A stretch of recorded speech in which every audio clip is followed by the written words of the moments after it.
guys, welcome back to another episode of Chats from the Blog Cabin, the show where I invite people into the blog cabin and we chat about life. I'm Melissa, you know who I am, and today we're chatting all about veterinarians and the stress they go under in their profession. And I'm joined by Sandy Weaver, the author of Happy Vet, Happy Pet. Sandy, welcome to the show. Before we get chatting about the book, kind of tell us why you decided to do this, who you are, and just basically anything and everything you want to share with us about yourself. Okay, so I'm a dog lover from way back. Grew up with small dogs because my dad was in the military and we moved a lot. And I always wanted a Siberian Husky. And Dad said, whenever you have a place of your own, you can have any kind of dog you want. So I got my first Siberian in 1979 and got started in dog sports shortly after I got Alex, and have been part of American Kennel Club dog sports. So that's like Westminster Kennel Club dog show. If you see that on television, it's that kind of thing, but it's also the agility, the obedience, the rally obedience, the dancing with your dog, the scent work, the barn hunt, it's everything. So I have really active dogs. So I've had a really close relationship with my veterinarians through the years. And it's always been anecdotally known that veterinarians seemed to have a high rate of suicide. And it was something that the veterinarians whispered about amongst themselves, but nobody ever really studied it until the CDC did. And when their report came out in 2019 about the extent of veterinary suicide, and they did a very comprehensive study on 38 years, I believe, 38-year span of every veterinary death, and found that nearly 4 times was the number. Veterinarians are nearly 4 times more likely to complete a suicide than the general population. That is an extreme amount of pain and stress. And so I took my company and I morphed it into, instead of kind of working on coping skills and happiness challenges and success strategies for just anybody who wanted them, I just morphed it into working with veterinarians. I focused on them because clearly they need help. And I looked at what was around, and my business included, made it like veterinarians were expected to fix themselves. You know, they had to do all the work. And I started looking at my history with dog sports and realized that since 75% of veterinary suicides are in the small animal practices, that says that we as clients are doing something wrong. We're contributing in a pretty big way. And I started looking for books that I could add to my suggested reading for my dog friends. And it's like, here's a problem. Here's how we need to fix it. The book didn't exist. So I said, well, okay, I'll write it. So that's where Happy Vet, Happy Pet, caring for your pet's caregiver came from. I did a big study with veterinarians, did a lot of interviews, did a lot of surveys and asked them to fill out surveys, worked with Not One More Vet, which is an amazing organization of veterinarians helping veterinarians in crisis. And my company pledges that a portion of every sale goes to Not One More Vet. They really do amazing work in interventions, because here's the secret. I mean, there are some people, and while we talk about suicide today, there are some people who have very strongly held faith beliefs about suicide, and I would like you to please suspend the right and wrongness and think about the pain that you yourself would have to be in for you to even think about ending your own life. That's a lot of pain. Nobody really wants to do it. They just don't see a way out. So I wrote this book to help people understand who their vet is at a really deep level and how we contribute to the problem of veterinary suicide, how we can stop doing it, and how we can help somebody if we happen to, in any part of our life, run into somebody and our little spidey tingling sense goes off and says, wow, I wonder if they're really that desperate. It's really easy to help. And so there's a whole chapter on here's what to do if you ever have that feeling, because you will not put thoughts in their head. The thought is already there and you picked up on it. Yeah, one of the things that really stood out, because I hadn't even really thought about it when I was reading this book, is that veterinarians have unusual circumstances. Here they are falling in love with their own. If you're an animal lover and they fall in love with all these animals and they come in, and the pet owners, by no fault of their own, by no means, have to choose between a really expensive procedure or putting their pet down. And they normally, because there's so much expenses involved, putting the pet down, and the doctor just wants to help. The vet just wants to be there to help the loved ones, because it's part of the family. No matter anybody that has an animal, it's part of their family, unless it's on a farm somewhere. Yeah. So I never even thought about that. I mean, honestly, what vets must go through, because normally it's tough on us to put an animal down, but think about what they do in a normal course of the day. How many are normal course of the month or the year? How many animals they have to put down, because there's no other way. Right. And they feel like, in a lot of cases, and just on a normal euthanasia, let's just say I had a 15-year-old that I had to put down earlier this year. I was hoping she would go to sleep and not wake up. Alas, she did not do that. So I had to take her in and have her put down. And it is a kindness. It is a really nice thing. It's a gift to be able to give that animal. And it's still hard. And it's hard for the pet owner. And it's also hard for the veterinarian. But the veterinarian understands here that it's a gift that they're giving the animal. And then they have to try to compartmentalize that to keep it away from here, where they know that maybe if the client had been able to afford treatment, then they wouldn't have had to put the animal down so soon. A piece of life is that we all die. Every living thing will die. And yet medical doctors, our doctors, don't deal with it nearly as often as veterinarians do, because our lifespans are a lot longer. So there's a big difference right there. And I'm a citizen scientist in neuroplasticity. So another thing that's in the book is an explanation of who the veterinarians are at a really deep personal level, but how they come to understand for themselves that euthanasia is an end to pain and suffering. They, on an average of twice a week, counsel their clients that, when the time comes and your pet is in pain, or maybe they're presented with an animal that's really in dire straits and there is no hope, that euthanasia is an end to pain and suffering, and it is a gift that you give to someone that you love. So when a veterinarian who tends to be very driven, very focused, very perfectionist about themselves, not about anybody else, about themselves. They expect perfection from themselves. They expect to get it right every time, and they have a very hard time asking for help. That combination tends to box you into a corner if that's who you are. You can get into a situation where you're stuck in a corner and you feel like you don't have a way out. And when this has piled onto this, has piled onto this, and has piled onto this, the way our brain works is the more often you say something, the more likely you are to believe that it's empirically true. And it's perfectly fine when a veterinarian believes that it's empirically true that ending a life humanely is a gift when they're thinking and talking about an animal. But when they start having that thought about themselves and believing it, there are very few veterinary suicide attempts, because veterinarians may feel like imposters, and they may feel like they're not good enough, and they may feel like they don't get things right. But there are very few veterinary suicide attempts. They are experts. They know how to do it. And if they've convinced themselves that it's the only way out and it's a gift that you can give someone to end the pain and suffering, I fear that is a big piece of the veterinary suicide problem. That was one of the points I was talking about. They're not likely to attempt suicide. They're more likely to complete suicide. Exactly. And thank you for saying complete. And for people who have not come across this, it's been in our vernacular that we say somebody committed suicide.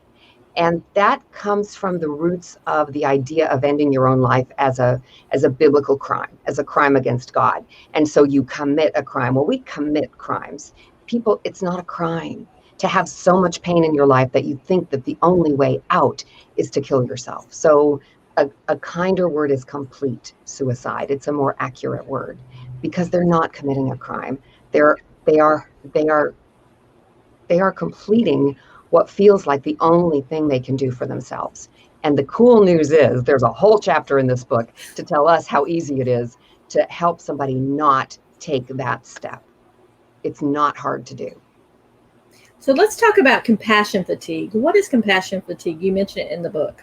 Compassion fatigue is where veterinarians all day long deal with the pain of their clients.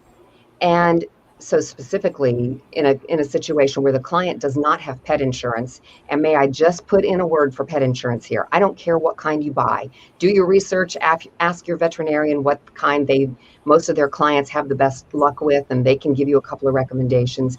Get pet insurance, because as veterinary care gets more sophisticated, then veterinary care cost gets higher. And if you have pet insurance, you will not get to the point of not being able to afford the treatment that can save your pet's life. That can also assist in saving your veterinarian's life, because you don't put them in that bad position of having a great treatment protocol and a client that can't afford to pay for it. And veterinarians can't afford to do it for free. Right. They can't. Running a vet hospital is exceptionally expensive. So compassion fatigue is that they're dealing with these problems day in and day out. You might have one pet emergency a year. They see 3 or 4 pet emergencies a day. And they're dealing with it. They go into high gear.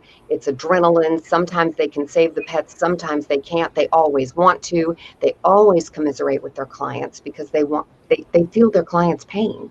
And at the end of the day, they've got all this angst and they have no place to put it.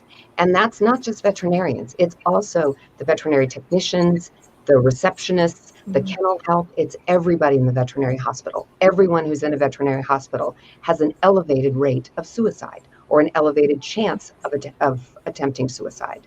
Veterinarians are just closer to the drug box.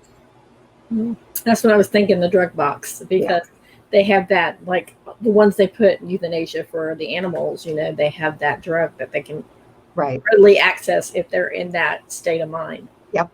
And there is I think it's a 4 eyes, where it means the only way that you can get the drug box open is that 2 people have to be present. And that's a stopgap. But if somebody has decided they're going to end their life, access to the drug box or not is not going to make a difference. They'll find another way. It might slow them down, so that's a good thing. It's not going to stop them. We have to be better behaved, and companies like mine and other companies need to get out there and work with more veterinarians and teach them more coping skills and help them manage through the day. Help them not be so hard on themselves and help them remember that they can ask for help. Now, why do you think that we don't look at, like, obviously if a doctor had a mental health problem, you would want him to get help right away. Why do you think it's the vets? It's because they're dealing with animals and people don't think that they need help? Or why do you think that nobody talks about that? Well, it is being talked about, not widely, and clients don't know about it for the most part. I did an event over the weekend and I talked to probably 300 people, individual conversations, and 2 of them were aware of the CDC study on veterinary suicide. So that's good. That's 2. And by the time I was through talking, a lot more people knew it. So that was good. The reason, are you asking why veterinarians don't get help more often, or why we don't know that veterinarians need help? A little bit of both, actually. Okay. I thought I heard a little bit of both. Okay. So why don't we know is because we think veterinarians have the best job going. They get to play with puppies and kittens all day. And that's true, except that the puppies and kittens are scared. They're afraid to be at the vet. As soon as they smell the disinfectant at the veterinary hospital or hear the sounds or get into that exam room and somebody picks them up and puts them on the slippery table, they get scared. So yeah, veterinarians are playing with animals all day, but they're not playing. They're trying to calm down a really scared pet so that they can deal with it. They're also having to work out the puzzle, because medical doctors can ask questions. Does it hurt when I do this? Does it hurt when you do this? And you can't ask that of pets. They can't answer the question. So the veterinarian has to have, in addition to their medical skills, they've got to have really good sleuthing skills. So when your intro was playing and it was that da-da-da-da, that kind of music, I'm thinking, oh, that could be veterinary sleuthing music. They're trying to figure it out. my brain goes in weird places. It's okay. So most of us just kind of take for granted that veterinarians have a great job. We don't even think about it. And we also don't even think about the way we treat veterinarians. A lot of times we are much more transactional with our veterinarians than we would be with our medical doctors. We don't go in and sit down and say, how much is this going to cost? Well, that's too much. That's highway robbery. I could get it down the street for half that price. Mm-hmm. Do that to our medical doctors, but we do it to our veterinarians very often. And veterinarians have an expensive business to run, and it is a business.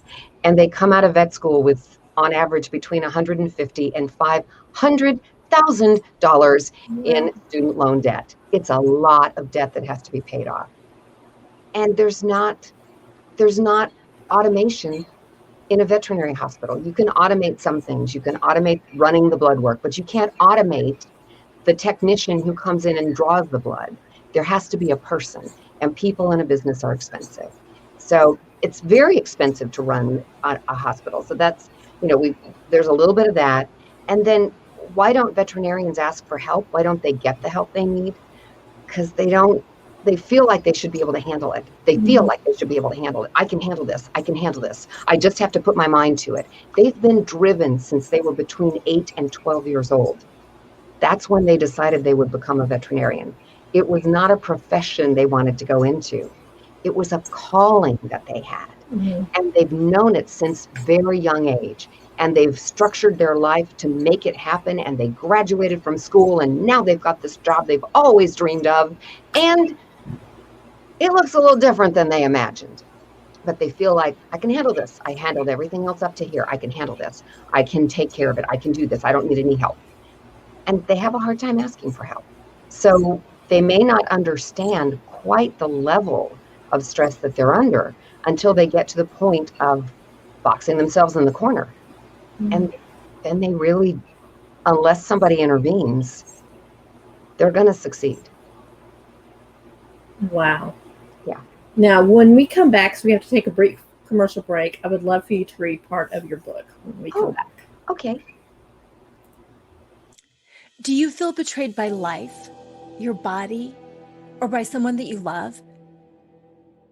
You are not alone, and you are not weak or overly emotional for feeling the way that you do. Betrayal is one of the most overwhelmingly painful experiences to navigate because it strikes at the core of who you are and what you are worth. No matter how gutted you feel, there is hope. You can flourish, not in spite of your experience, but because of it. I know. After 23 years of marriage, my world was shattered when I found out that my husband had been cheating on me with 5 different women for 15 years. I lost everything that day, my identity, my worth, and the future I had worked so hard to create. While it was a long and arduous journey back to myself, today I know who I am, what I want, and I am happier and more confident than I ever was before. I've got what I call naked self-worth, which is the ability to see, know, and love yourself for who you are, not for what you accomplish or for who you are in relation to others. No matter what has shattered your heart, if you're ready to get clear on who you are, what you want, and to learn how good life really can be, then Life Choreography is for you. Even if you feel too old or are too busy because you have kids at home and you're in charge of everything. Life Choreography is a comprehensive 5-month, 5-step program that empowers you to strip out of your labels, roles, and scripts, and to reveal yourself as you are, not as you think you should be. To learn more, go to nakedselfworth.com and download your free guide that shows you how to untangle yourself from the past, reclaim your sexy, and start re-choreographing life on your own terms so you can love and be loved for exactly who you most authentically are. And we are back chatting with author Sandy Weaver. She wrote the book Happy Vet, Happy Pet. And Sandy, before we went to break, I asked you if you would read a part of your book. So have at it. Thank you, Melissa. One of the things that we talked about earlier was that I did a lot of interviewing veterinarians and surveying veterinarians before I started writing this book, because I wanted to make sure that I understood who they were. I'd read all the studies about who everybody else found that they were, but I wanted it for myself. And the data was so compelling that I decided to create a composite veterinarian. And so the first chapter of the book is a day in her life. So I'm going to read you part of her life. Dr. Smith sat at her desk, arranging the piles of paper into neat stacks that might make sense tomorrow morning. Sitting there, she realized her shoulders were tense and her jaw was clenched. She wondered how long that had been going on as she tried to relax her shoulders down to where they were supposed to be. Celia. What was she going to say to her receptionist? That question had been nagging at her all day. How could she have a conversation about Celia's irritability with staff and clients, and at the same time find a reasonable way to ask how the sink managed to yank itself off the wall and fling itself onto the floor? It felt like that needed to be two conversations, neither of which Dr. Smith felt up to having today. And yet the longer she waited, the harder the conversation would be. For the 100th time at least, Dr. Smith found herself fantasizing about being able to hire a hospital manager. Maybe she'd float that idea again tonight with her husband, once he finally got home from the dealership. And only if he was in a good mood. Dr. Smith gathered up her things and headed to the front door. Celia was on the phone, and Dr. Smith was secretly relieved. No conversations tonight. She thought maybe she'd bring enough lunch for both of them tomorrow and invite Celia into her office to eat and chat. That might work, as long as tomorrow didn't explode like today did. On the way home, Dr. Smith went through the drive-thru for dinner. She hated herself for doing this. It felt like she was a failure as a mother feeding her children this way. And yet she didn't know what was in the kitchen that could be whipped up with minimal effort, and she was drained. Done. Not cooking. Maybe not even eating. She'd get plenty for the four of them and let the kids eat what they wanted. Then she'd see if her husband was hungry when he got home. And if so, she'd warm up the other 2 meals for them and maybe eat a few bites. The bottle of wine in the refrigerator was calling her name. While her kids ate, she would catch up with them while trying to unwind from her day.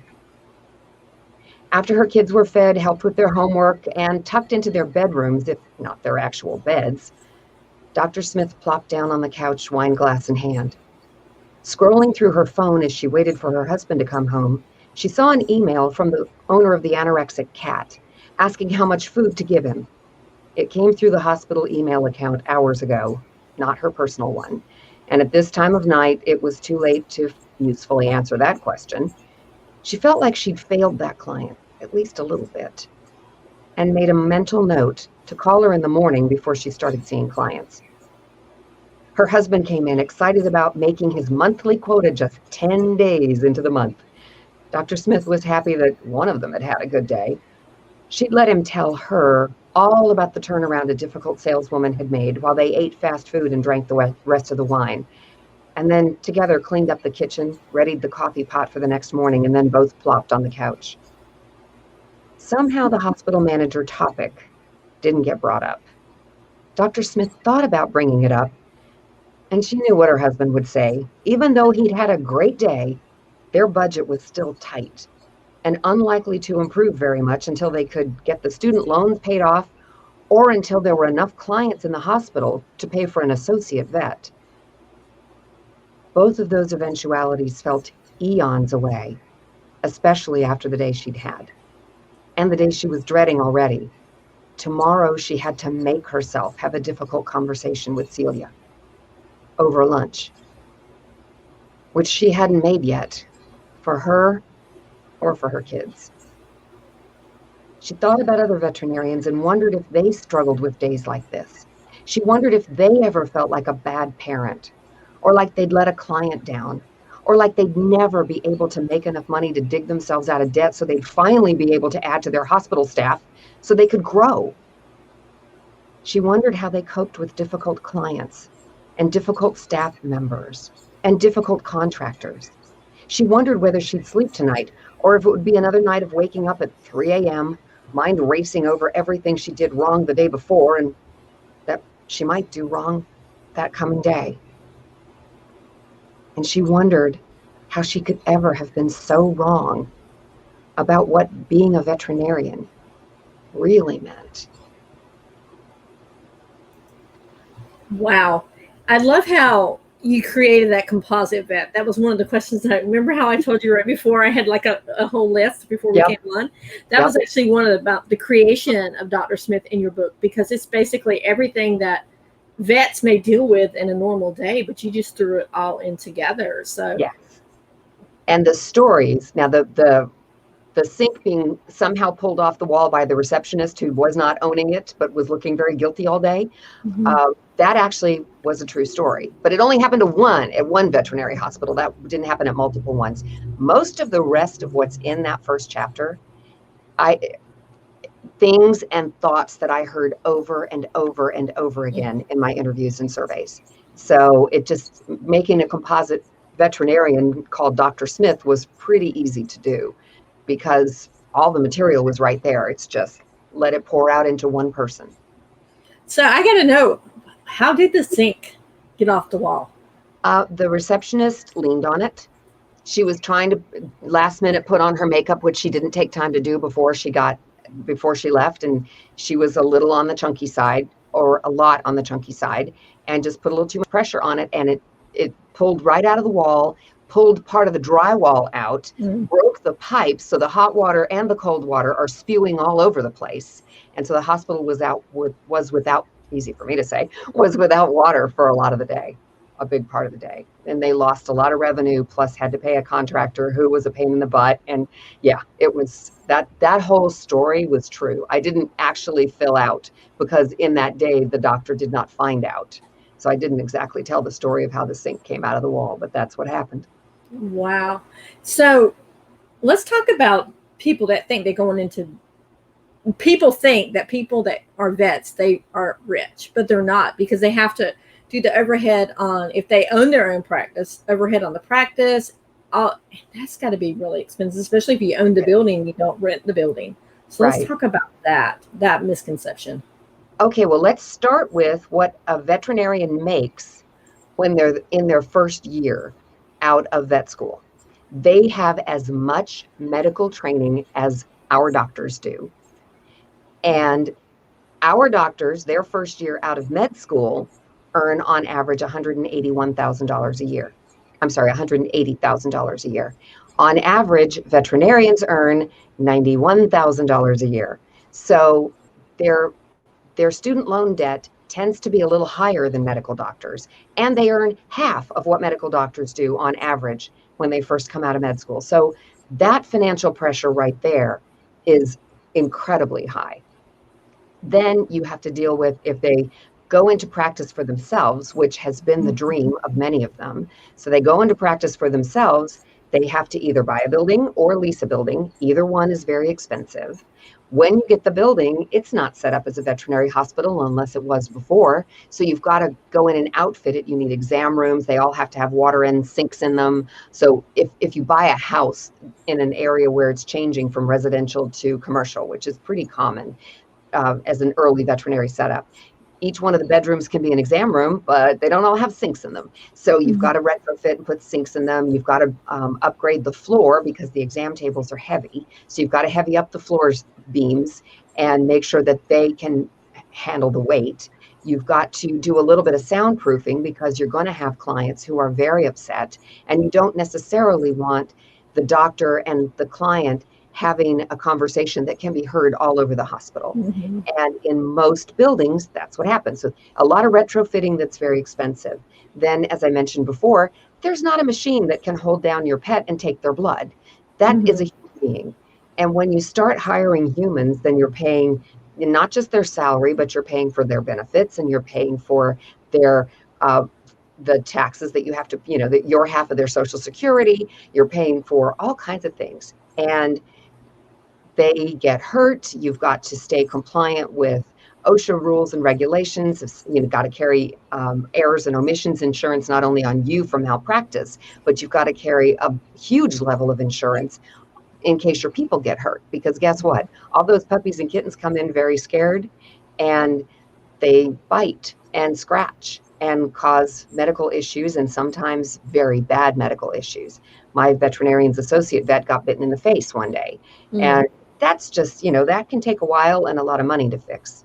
Plus, there's the equipment. They probably need an X-ray machine. They probably need to be able to do blood work in-house. They might need an ultrasound machine. They probably need to be able to oxygenate. And if they're going to do surgery, then they need to be able to have the surgery suite. So they have to have a surgery table, which means they have to have an autoclave to clean all their surgery packs. And they've got to have several different sets of surgical instruments, depending on the kind of surgery they're doing, several different sets so that they can have a clean set ready to go while they're sterilizing another set. And then the anesthesia machine and the oxygen machine. So yeah, it's expensive to run a hospital. So if you're going that route, that's a lot of expense. Veterinarians find that they're often paying themselves last with whatever's left over after they've paid for everything else until they build their practice up. And then if they decide, well, I'll just go be an associate vet somewhere, that's the $91,000. I mean, that's the reality. You're not getting a whole bunch. The benefits are getting better. There is a company that has decided that when they bring an associate vet in, the longer they work, the more the company will pay towards their student loan debt. So part of their benefit is getting their student loans paid off. That's a big established veterinary hospital management company. So it owns hospitals all around the country. And I think that is a fabulous benefit and is going a long way to helping vets feel a lot better about the financial stress, at least. Yeah, because you got to figure out, we already talked about in the beginning, the emotional stress they're under with seeing they have a great plan, but the owners can't afford the plan. So they choose to euthanize their pets. And then you're talking about if you decide to go and own your own practice, then that financial stress just topples on top of the emotional stress. And it's like a downward spiral that they can't seem to get out of. Exactly. And as you heard, Dr. Smith is not alone in having to worry about how she's going to handle a difficult coworker and deal with somebody who is, you didn't hear the whole chapter, but Celia is not the world's greatest receptionist. Celia is a little crabby with clients who want to ask questions, and when she's juggling 2 or 3 phone calls, which a great receptionist always has to do, especially in COVID times, because there's a lot more phone interaction. So she needs to be very even-keeled, and Celia, bless her heart, is not. And so Celia's crabby. Celia likes to stir the pot a little bit. She's a little passive-aggressive. And so it's hard to have a difficult conversation with a person like that anyway. So there are a lot of Celias that are also drawn to the veterinary field. And so vets have to deal with that too. Even if they don't own the practice, as the veterinarian, they're often, if there's not a hospital manager, they are the most senior person in the building. So if there's a spat going on, they're often the person that's expected to referee it. And they didn't go to school for that, and they don't want to do it. They'd rather hide in their office under their desk until the argument goes away. They don't want to do that. Yeah, let's talk about that, because in most medical practices, you have that office manager that handles everything, the billing and everything else. But then in veterinarian practices, you normally don't have that. You do when it's multiple vets in there. There's typically an office manager. When it's a 1-vet practice, most of the time, if that vet owns the practice, they're wearing all the hats. They're like every other solopreneur on the planet. I have to be the business manager. I have to be the marketing director. I have to be the veterinarian. I have to be the referee. I have to, be the personnel manager and the HR person and yeah. And the accountant. Oh, by the way, yes. And I have to run payroll. I couldn't imagine all those stresses. I would not be able to do that. So I don't know how a veterinarian does it, especially since most of it they don't want to do. They want to help animals, period, paragraph. And then you have to add in the fact that they're having to see patients on top of that. So their work weeks, I can imagine physical exhaustion as well falls into that whole little mindset of that downward spiral. Exactly. So when you get tired, you don't make good decisions anyway. There is a thing called decision fatigue, and it actually happens to every single one of us every day of our lives. We make the very best decisions we'll ever make early in the day before we've had to make a lot of decisions. So when somebody says, you don't have to make that decision right now, just sleep on it. What they're actually saying is you will make a better decision tomorrow morning. So decision fatigue builds up through the day. And the more, we make tens of thousands of decisions every single day. And the later in the day we get, the worse our decision making becomes. But veterinarians don't have that luxury. They have to stay focused, and they have to stay in their mindset of figuring out a puzzle and working a puzzle and trying to read the body language and the cues of their patients so that they can make the right decisions. And decision fatigue sometimes makes them not make the best decisions. And so they're kicking themselves on the way home because they're thinking, oh, I should have thought about that while they were in the office. I could have run that test. Now I have to remember to call them tomorrow, call the owner tomorrow, and the owner has to come back in, and they're not going to want, There's a lot of kicking themselves that goes on because decision fatigue, which is normal, caused them to maybe not make the greatest decision that they could have made. Yeah, and one of the things that really stood out for me when you were writing the book, and you were just talking about being the hospital owner with a crisis, and then having to switch automatically, almost like you walk out of the exam room, and they're like, "Oh, here's a crisis," but then you have to go to another exam room, and you become the veterinarian with the patient mode. Right. That quick turnaround, they don't have time to decompress or go, "Okay, give me 10 minutes, I go in." No, because then your client's the patients are going to be, the owners are going to be upset with you. So that's right. Yep, you're exactly right. That it's into this room with a puppy and kitten, new puppy, new kitten exam, and you got happy owners, and they're very high maintenance because they've never had a pet before. So you get to educate them, and you're in that space, and that's fun, and you're seeing the puppy or kitten and trying to help the puppy or kitten have a great experience for their first time at the vet so that they'll be more likely to have good experiences as they get older. Then you leave them, send them out on their way, you move to the next exam room, and you've got a client in there with an ancient dog who's been failing for a while, and they're wondering if today is the day, and if today is the day, then let's do it right now. And so you're still in your counselor brain, but you've gone from elation counselor to potential consolation counselor. And you still have to make good decisions, and you still have to have your compassionate heart. Your compassionate heart is in a completely different place. And you've got a yo-yo like that all day long. And then, oh, by the way, people like me come flying in with a dog who's got an emergency and just called the vet and said, I'm coming in. I got an emergency, I'm coming in. And I've done that, and that's not good.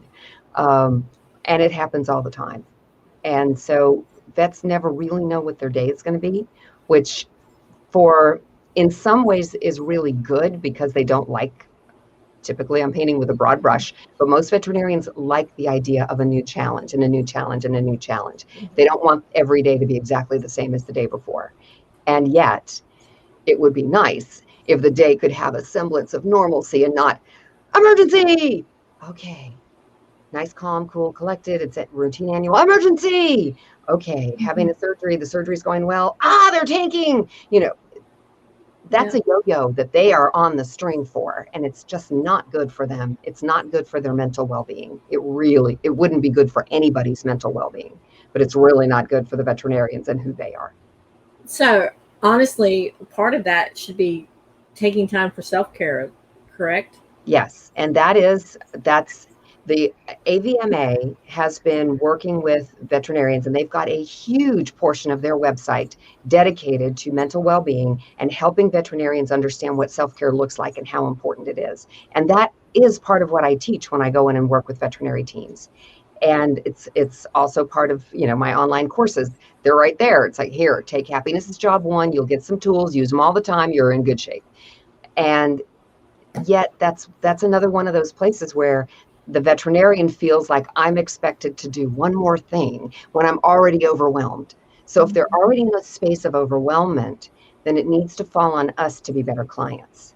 So yes, they can be responsible for their own self-care, but we need to be responsible for caring for them too. It takes a village to help veterinarians be able to cope. Which brings me to my next question, which actually is going to piggyback off a little bit about how clients can work with vets. But when I was reading the book, I heard words. I read the words that you said people used to describe vets are compassionate, competent, smart, caring, and friendly. But then in exact contrast, how vets describe themselves: imposter, unpopular, exhausted, physically and mentally, dumb, incompetent. So how can, as clients, we help the vet to see their purpose, that they're not imposters, that they're doing the best job that they absolutely positively can be doing for us? 3 rules, just 3 little rules. They're so easy. And yeah, and as you read the book, Melissa, you know, I tell bad stories on myself about times that I violated rules. So the 3 rules are very simple. Rule number 1 is respect everybody in the hospital, from the receptionist up to the doctor, hospital manager, person who works in the kennels, the person who takes the boarding animals for doggy daycare. Respect everybody. They are there as part of your pet's care team. They're there because they want to help you and they want to help your pet. Respect them and treat them like professionals, because that's who they are. So rule number 1 is very easy, and that's respect the people and respect the hospital hours. It's very common for people to see online that the hospital closes at 7 o'clock. So the hospital hours are 7:30 in the morning for drop off, and the vet starts seeing patients at 9, and the vet office closes at 7 p.m. Well, usually the vet goes home at 5 or 5:30, unless there's more than one vet covering for the day, because they can't be there that long. So you can't show up at 6:45 expecting to get your dog's annual exams with no vaccine. With no appointment. And yet people do it all the time. Or they come in at 5 minutes of 7 and they want a nail trim and they want a free nail trim. And they want somebody, when the hospital's already been cleaned and sanitized, they want somebody to, take care of their dogs. We need the nail trim and we need the anal glands expressed. And again, no appointment.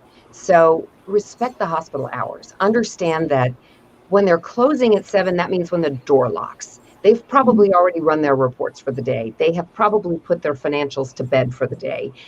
They can't charge you for anything. You can't come and pick up medication because they can't let it leave without being paid for. And they can't charge you because they've already run the day's books.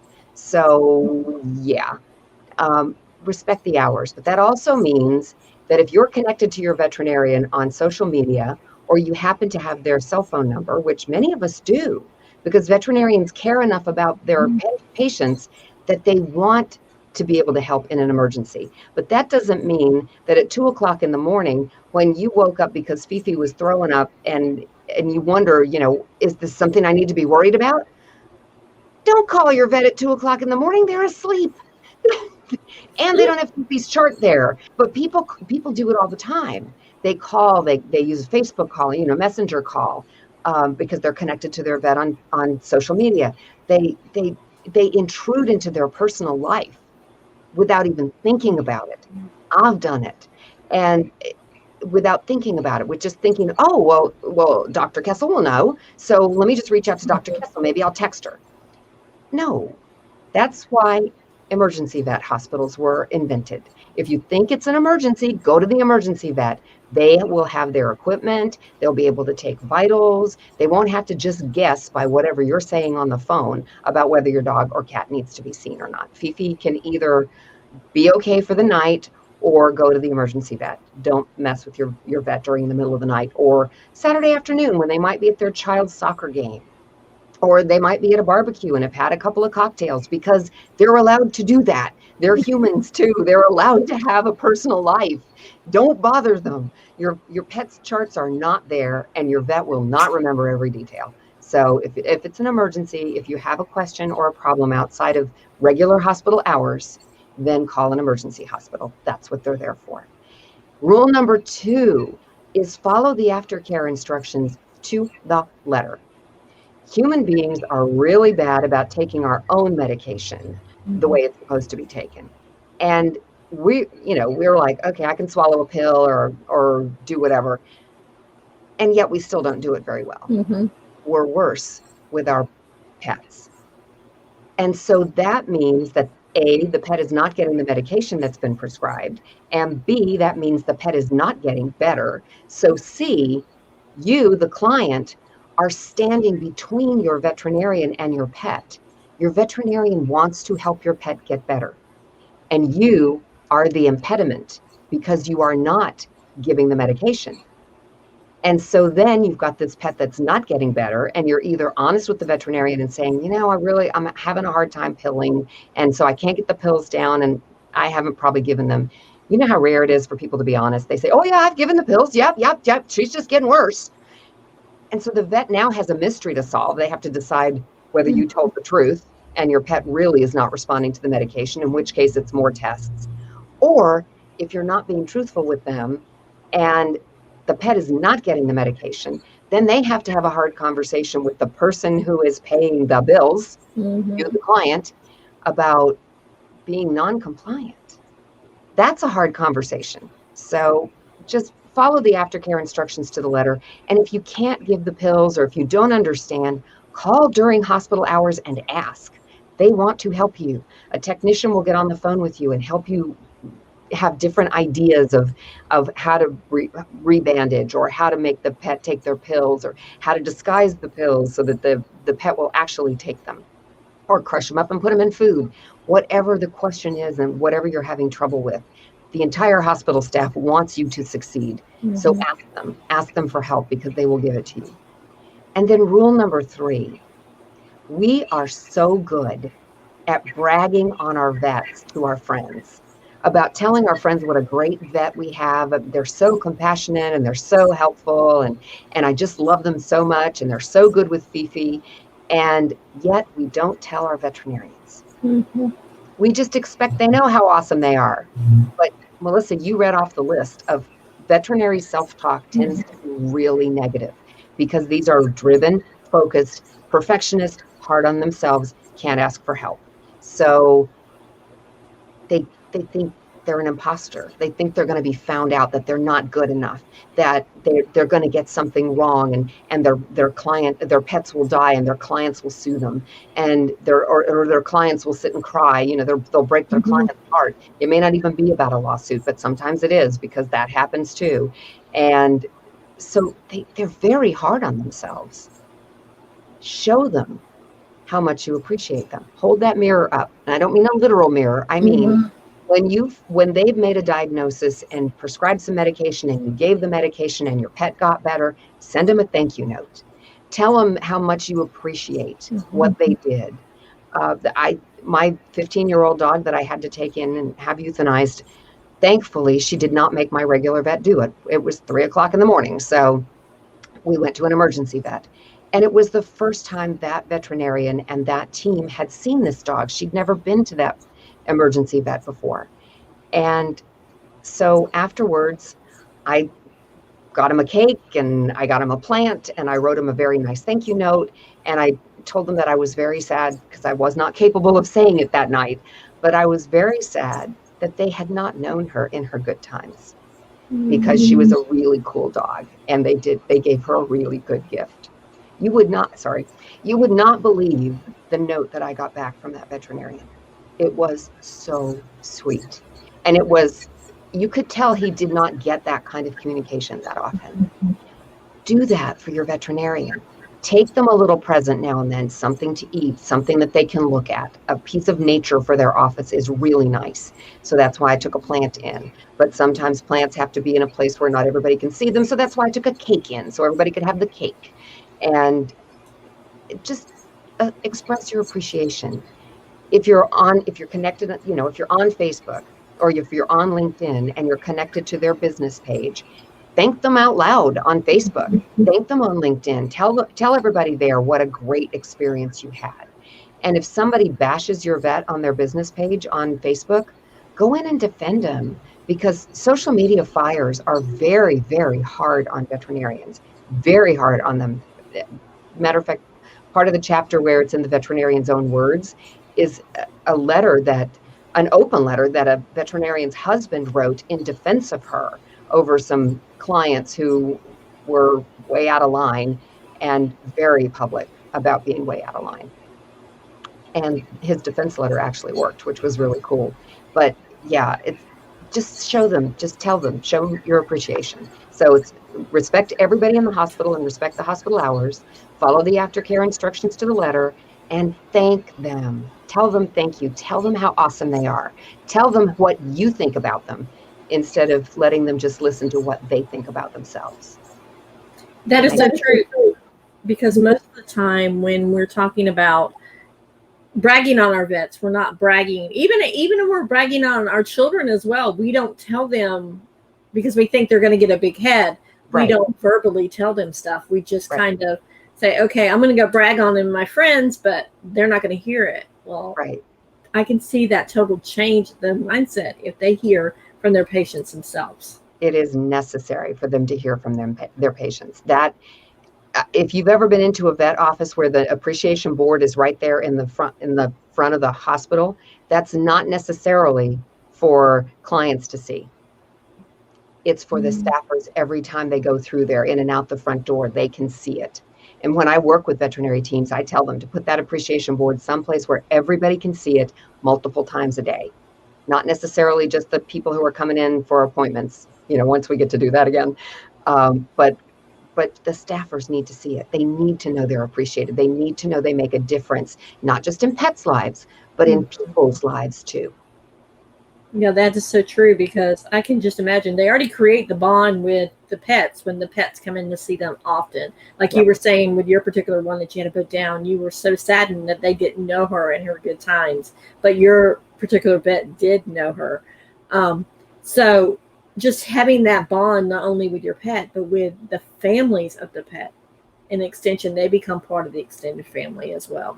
And so when there's a loss, that feeds into that compassion fatigue that we talked about. It's just, it becomes an overload, and you can compartmentalize things just so long before those compartments explode. Wow. So we are almost up. So tell people where they can find you at. Oh gosh, I would say wherever social media games are played, but I really am only in 3 places. So you can find me on Instagram, Sandy J. Weaver. I'm on Facebook at Sandy J. Weaver, and my business page, Center for Workplace Happiness, and on LinkedIn at Sandy J. Weaver. So those are the places that I play. Where do I play the most? Probably on Facebook. And so there's that. Thank you very much for putting my website up at centerforworkplacehappiness.com. And my crazy Siberian, Casey, has decided that she needs to help veterinarians too. So she's doing videos of Casey's well-being wisdom. And she's a very wise dog for her young years. So she's got the blog on my business page. I love that. You write it from her point of view? Oh no, she just speaks it. Are you kidding me? I don't put any words in her mouth. The only reason why I'm saying that is because when I do pet stuff, if you noticed in the intro, I had that little Shih Tzu. Yep. Allie barks her opinion all the time. So. Yep. No, I do. I write it from Casey's point of view. So Casey's the one who gets to do the talking, but it's so funny because I don't write and I don't write and I don't write, and then I get in the mindset to write for Casey, and 14 or 15 or 25 of her, they're all a minute long or less. And so it's real quick, real fast, real pithy. She usually has a little tiny story to tell about herself or me. And so it's all from her point of view. So sometimes she doesn't have a very nice thing to say about me. And that day she chewed my red shoe up. She didn't really understand why she was in trouble for that, because she brought it to me. I love that. And the name of your book again? It is Happy Vet, Happy Pet, Caring for Your Pet's Caregiver. And it's available on my website if you want autographed copies. But if you just want regular copies or the ebook or the audiobook, you can find it on Amazon and wherever books are sold. It's available everywhere, including the American Kennel Club website. They put it in their store. Yay. Wow, that's awesome. So one last nugget that you want to leave people with before we head out. Veterinarians are there to help our pets. Don't stand in their way. Don't be the obstacle. I love that. That is a great last nugget. So, Sandy, I want to thank you so much for coming on and being on Chats from the Blog Cabin. You're more than welcome to come back on anytime, which brings me to the next question. I forgot to ask you, what's up next for you? Oh, up next is the first book that I ever wrote is written from my mother's with my mother's wisdom. She was amazing. And I wrote a book for my nieces who they were very young when she passed away. And so I wrote a book with her wisdom. And then I thought, you know what? This really needs to be a better book than it is. That was my first book and I didn't really know what I was doing. So I am taking that book and building it out and filling it out with what I've learned about neuroplasticity and neuroscience, positive psychology, and lots of great stories anyway, but I'm going to add even more stories. So I'm not sure what it's going to be called yet. Happy Vet, Happy Pet is not my title. My publishing company hated my title, hated it, and said, come up with something else. And I said, you know what? I love that title. So if you don't think it'll sell, I'm totally bowing to your expertise. Come up with what you think will work. So that was their title. Clearly they were correct because it's done quite well. And so I'm going to let them title the new one too. The original, the first book was the original MBA, Succeed Using Mom's Best Advice. And I still love it. But if my publishing company doesn't like it, they can come up with something else. I kind of like that because it's kind of MBA, Mother's Best Advice. I love that. Thank you. It was fun. I had fun with it, and it's a fun program when I do that one.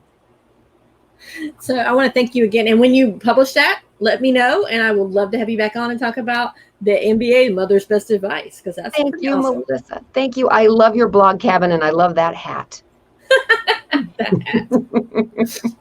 So, Sandy, best wishes. Thank you so much for coming on. And guys, we will see you on the next episode of Chats from the Blog Cabin. Bye.